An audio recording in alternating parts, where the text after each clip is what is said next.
It is Justin again, and today I'm going to talk about CJC1295.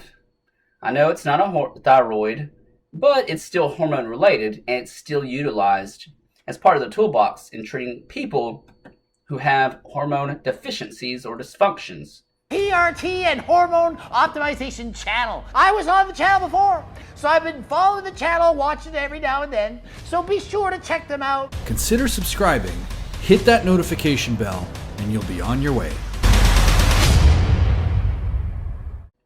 So CJC1295 is a growth hormone releasing peptide. When administered, what it does is it directly binds to the anterior pituitary gland, and then it stimulates the pituitary gland to increase the endogenous production of growth hormone. Now, there are two principal kinds of CJC1295 that have really been in circulation. First one is CJC with DAC, and with DAC means drug affinity complex.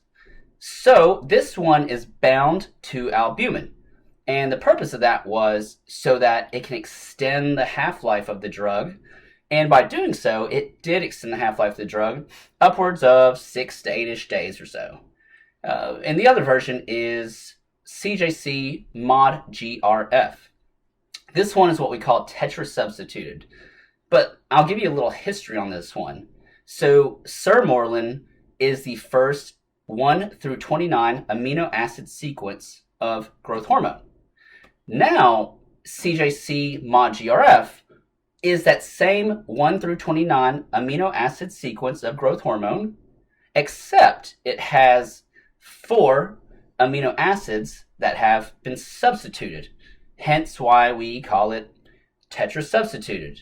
Now, the reason they did this was because sermorelin has roughly 8 to 12-ish ballpark minutes half-life, and by tetrasubstituting, or substituting 4 amino acids from that original 29 amino acid sequence, it increases the half-life of CJC1295 to roughly 30 minutes. Now, CJC1295 is administered via subcutaneous injection, empty stomach, at bedtime. Now, the reason you want to do on an empty stomach is because growth hormone can offset or blunt the effects of insulin, okay?